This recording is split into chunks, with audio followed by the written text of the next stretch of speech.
Hello friends, good morning. আজ হচ্ছে Sunday আর এখন বাজে সকাল প্রায় 6:30। আর এখন থেকে কিন্তু ব্লগটা স্টার্ট করে দিয়েছি। তো দেখতে পাচ্ছ ভীষণ স্পিডে কিন্তু কাটাকুটি শুরু করে দিয়েছি। না এতটা স্পিডে কাটছিলাম না। তো যাই হোক, কেন কি বৃত্তান্ত সবই তোমাদের সাথে শেয়ার করব। তো চলো দেখতে থাকো। কেমন আছো সবাই? আই হোপ সবাই খুব ভালো আছো আর আমরাও খুব ভালো আছি। বাবা সোনার সংসারে তোমাদের আরো একবার ওয়েলকাম আমার নতুন ভিডিওর সাথে। আজ হচ্ছে রবিবার আর এখন বাজে প্রায় 8:10। 8:10 আর অনেকক্ষণ আগে থেকে কিন্তু আমি ব্লগ স্টার্ট করে দিয়েছি। এখন জাস্ট ইন্ট্রোটা দেওয়ার জন্য আর কি, সামনাসামনি একটু তোমাদের সাথে কথা বলার জন্য চলে এলাম। আর দেখতে পাচ্ছ এখন রয়েছে কিচেনে, কারণ সকাল থেকেই আজকে কিচেনে তোড়জোড় লেগে গেছে আমার। আর হ্যাঁ, আজকে কিন্তু একটা ভীষণ স্পেশাল ডে, সেটা হচ্ছে রথযাত্রা। তো কে রথের মেলায় যাবে অবশ্যই কিন্তু কমেন্টে জানিও, কারণ আমি যেতে পারছি না সেই কারণে। তো চলো ঠিক আছে, কোনো ব্যাপার না, কি আর করা যাবে। আর হ্যাঁ, সকাল থেকে রান্নার তোড়জোড় কেন সেটা বলি।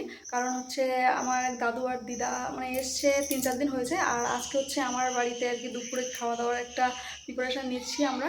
তো সেই কারণে আর নিচ্ছি ঠিকই, কিন্তু তোমার দাদাভাই থাকতে পারছে না আজকে রবিবার হয়েও, কারণ ও অনেক সকাল সকালকে 6টার সময় বেরিয়েছে মধ্যমগ্রাম। বাইক সার্ভিসিং একটু প্রবলেম আছে, তো ওখানে বাইকে একটু ঠিকঠাক করতে গেছে আর কি। অতটা ডিটেলস আমি জানি না। তো তো এদিকে আমি রান্নাবান্না বসিয়ে দিয়েছি। মানে যত তাড়াতাড়ি আর কি শেষ করা যায় ততই তাড়াতাড়ি হবে আর কি, আর এই গরমের মধ্যে। তো কী রান্না হচ্ছে না হচ্ছে সবটাই তোমাদের সাথে শেয়ার করবো। আই হোপ আজকের ব্লগটা তোমাদের খুব ভালো লাগবে। তো চলো দেখতে থাকো। তো এই যে আমার কাটাকুটির পর্ব কিন্তু সবই কমপ্লিট। আর এখানে জিরে দেখো ভিজিয়ে রেখেছি সকালে, আর এখানে আদা পেঁয়াজ রসুন টমেটো কুচিয়ে রেখেছি। আর এটা হচ্ছে চাটনি করব, তার জন্য আম কেটেছি। আর এই যে এখানে কচুর পাতা শাক খেতে কারা কারা ভালোবাসো অবশ্যই কমেন্টে জানিও, আমি কিন্তু ভীষণ ভালোবাসি। আর এখানে দেখো রয়েছে মাছ, ফ্রিজ থেকে জাস্ট বের করলাম। তো চলো এবার হচ্ছে আমি যেহেতু আজকে না ভোর 4টে থেকে কারেন্ট অফ গেছিলো আর আসলো জাস্ট 7টার দিকে। তো সেই কারণে কারেন্ট আসার সঙ্গে সঙ্গে আমি আগে বাটনাটা করে রেখেছি। বাটনাটা যদি না করি তাহলে পুরো অবস্থা আমার খারাপ হয়ে যাবে, কারণ শিলনোড়ায় বাটতে বাটতে।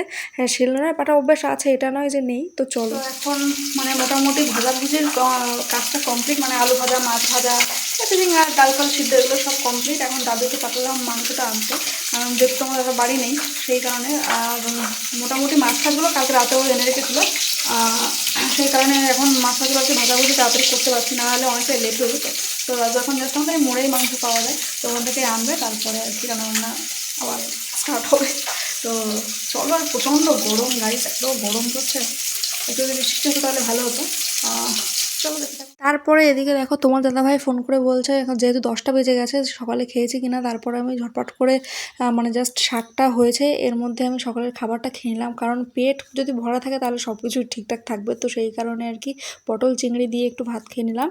আর এদিকে দেখো চলে এসছে হচ্ছে মাটন। তো মাটন দেখে এখন কার কার লোভ লাগছে অবশ্যই কমেন্টে জানিও। আমারও কিন্তু এখন এডিট করতে বসে ভীষণভাবে লোভ লাগছে, কারণ আমি মাংসটা ভীষণই ভালোবাসি, চিকেন মাটন সব কিছু। আর এখানে দেখো বাটনাটা আমি কিন্তু ভাজতে শুরু করে দিয়েছি। আর তারপরে দেখো এদিকে কষাটাও প্রায় কমপ্লিট। আর এই যে কষাটা দেখে কিন্তু মানে আমার তো লোভ লাগছে, প্লাস তোমার দাদাভাইয়ের কথাও মনে পড়ছে। তো গাইস হচ্ছে রান্নাবান্না কমপ্লিট, ভুলে গেছে কি বলবো, কষ্ট হয়ে গেছে একটু বসে নি। তো রান্নাবান্না হচ্ছে কমপ্লিট প্রায়, মানে সব কিছু হয়ে গেছে, শুধু এখন মাংসটা ফুটছে আর কি, জল দিলাম জাস্ট। আর এই সময় না তোমার দাদাভাইয়ের কথা ভীষণ মনে পড়ছে, কারণ কষা মাংস বাড়ি থাকলে খেত, দিতাম। তো বললো তো 11:30 কি 12টার মধ্যে মোটামুটি কাজটা কমপ্লিট হবে। তারপর বাড়ি আসতে আরও প্রায় 1.5-2 ঘন্টা, তার মানে বাড়ি আসতে আসতে প্রায় 2টো বেজে যাবে। এরকম একটা মানে ইয়ে আছে, যদি ঠিকঠাকভাবে কাজটা হয় তো ভালো। তো দেখা যাক কী হয়। আর এত গরম লাগছে বাপরে বাপ, পুরো ঘেমে ঠেমে একাকার। এবার মানে মাংসটা নামিয়ে এবার স্নান করব, দেন তারপরে ভাত টাত যা করার স্নান করার পরে করব। ভেবেছিলাম স্নান করে রান্না করবো, তারপর ভাবলাম যে আবার ওই তেল মশলা গায়ে আসবে, আবার স্নান করতে হবে, তার থেকে একেবারেই স্নান করবো। এদিকে আবার মেঘলা মেঘলা করছে, জানি না কী হবে। তো চলো রান্নাবান্না পুরো কমপ্লিট হোক, তারপরে তোমাদের দেখাবো কী রান্নাবান্না। গাইস ছাদে এসেছিলাম জামা কাপড় নাড়ার জন্য, মানে এসে পুরো একদম সিদ্ধ হয়ে যাওয়ার মতন, মানে কি রোদ দেখতেই পাচ্ছ, ভীষণ রোদ ছাদে। তো ভাবলাম চলো এখানে একটু ভিডিও করে নিই, কারণ ছাদে ভিডিও অনেকদিন দেওয়া হয়নি। আর হ্যাঁ, রান্নাবান্না কমপ্লিট, শুধু রাইসটা করতে বাকি রয়েছে। এমনি আর সব মোটামুটি মোটামুটি না মানে পুরো সবই কমপ্লিট, রান্নাবান্না শুধু রাইসটা বাকি। আর এখন বাজে হচ্ছে 12:30। তোমাদের দাদাভাই ওখান থেকে বেরিয়ে গেছে প্রায় আধা ঘন্টা হলো, মানে মধ্যমগ্রাম থেকে। তো তাড়াতাড়ি বাড়ি চলে আসলে তাড়াতাড়ি ভালো।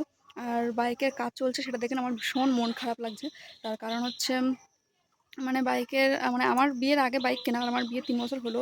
মানে এর মধ্যে এখনও ওর পেছনে কোনো খরচ হয়নি। খরচটা বড় কথা না, কিন্তু মানে এরকম একটা হয় না যে ওকে এখনও কোনো কিছু করা হয়নি, কোথাও দেওয়া হয়নি, এরকমটা একটা খারাপ লাগছে। যতই হোক মানে একটা বাড়ির সদস্য যেরকম, ওরাও তো একটা বাড়ির সদস্য, হয় না? তো এই আর কি। তো চলো, ঠিকঠাক হয়ে গেছে, বাড়ি চলে আসছে এখন। তো প্রায় 2টো বাজতে চললো, তখন তোমার দাদাভাই বাড়ি এসছে। আর বাড়ি আসার সঙ্গে সঙ্গে তো আমি মানে বাইকটা দেখে ভীষণ খুশি হয়ে গেছে, যেহেতু মানে ঠিকঠাক হয়ে গেছে সব কিছু। তো চলো এবার কী কী রান্না করলাম সেটাই তোমাদের সাথে শেয়ার করার। এখানে দেখতে পেলে ফার্স্টে সাদা ভাত, আর এখানে রয়েছে বাসন্তী পোলাও, আর তারপরে এই যে হালকা করে মাছের ঝাল, আর এই যে শাক, তারপরে রয়েছে মুড়ি ঘন্ট ডাল, আর এখানে হচ্ছে চিপস, যেই লাভ যে চিপসগুলো, তারপরে চাটনি, পাঁপড়, এখানে রয়েছে স্যালাড মানে শসা আর লেবু, আর এখানে রয়েছে লাল লাল ঝাল ঝাল তেল তেল মাটন আর হচ্ছে এখানে রসগোল্লা, আর রয়েছে দই। তো এখন এডিট করতে বসে আমার আবারও মানে খিদে পেয়ে গেল, এরকম একটা ব্যাপার। তো যাই হোক, দেখো তারপরে এই যে প্লেটগুলো আর কি বার করে নিয়েছি। এগুলো আমার বিয়ের সময় আমার দাদার এক খুব ক্লোজ ফ্রেন্ড আমাকে গিফট করেছিল বিয়েতে। এগুলো এখন খাবার দেবো, যার জন্য একটু মোছামুছি করবো। তারপরে হচ্ছে এই যে খাওয়া দাওয়াটা তোমাদের সাথে শেয়ার করতে পারিনি, কেননা একা হাতে সব কিছু দিচ্ছিলাম মানে সবাইকে খাবার দাবার। আর খাওয়াটার কী বা শেয়ার করবো, দেখিয়ে তো দিলাম কী কী রান্না করেছি না করেছি। আর হ্যাঁ, সবাই কিন্তু রান্নাবান্না খুব ভালো বলেছে। আর হ্যাঁ, কখনো খারাপ হয়নি, তবু হয় না দু একদিন খারাপ হয়ে যায়। বাট ওই যে রান্না করার আগে আমি একটু ঠাকুরকে প্রণাম করে ঠাকুর যেন ভালো হয়। তো এখন এই যে সব ধোয়াধুয়ি করে নিচ্ছি। তারপরে এই যে দাদু দিদা, এখন দেখো সবাই মিলে আমরা একটু গল্প করতে বসেছি খাওয়া দাওয়ার পর। সারাদিন একা হাতে রান্না করার পর আমি না বেশি খেতেই পারি না। 4 গাল পোলাও আর 1 পিস মাংস হবে এরকমটা নিয়েছি। আর হ্যাঁ, দাদু কিন্তু আগে ফায়ার ব্রিগেড অফিসে চাকরি করতো বনগাঁতে, এখন রিটায়ার হয়ে গেছে। দাদু দিদা আসলে কিন্তু ভীষণ মজা হয়। আমার দিলে না শুশুরি লাগে, শুশুরি লাগে আমার।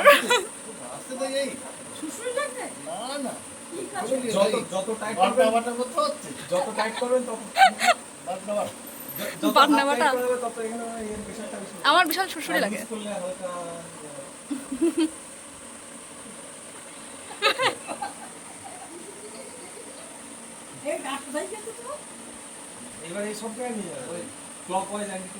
মাজায় ধরা যাবে।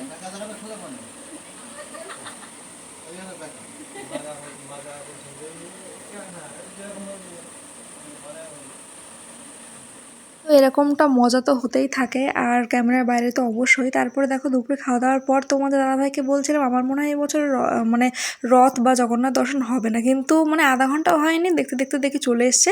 আর মানে এরা কিন্তু মানে আগের বছর বা করেনি, ফার্স্ট টাইম ওরা মনে হয় বাচ্চা কাচ্চা নিয়ে বেরিয়েছে, প্রসাদ দিচ্ছে, তো খুব ভালো লাগলো।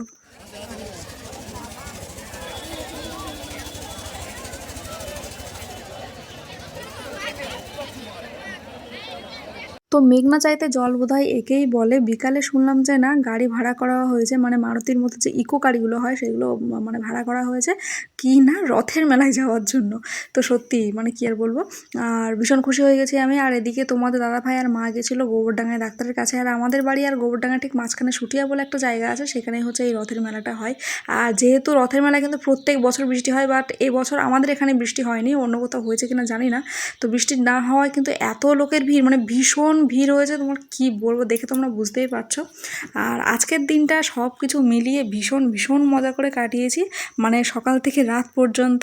তো এই ছিল আজকের ব্লগটা। তো তোমাদের কেমন লাগলো সেটা কিন্তু অবশ্যই কমেন্টে জানিও, আর তোমরা কারা কারা রথের মেলায় গেছো অবশ্যই কমেন্টে জানিও। তো চলো, ভালো লাগলে like comment share and subscribe.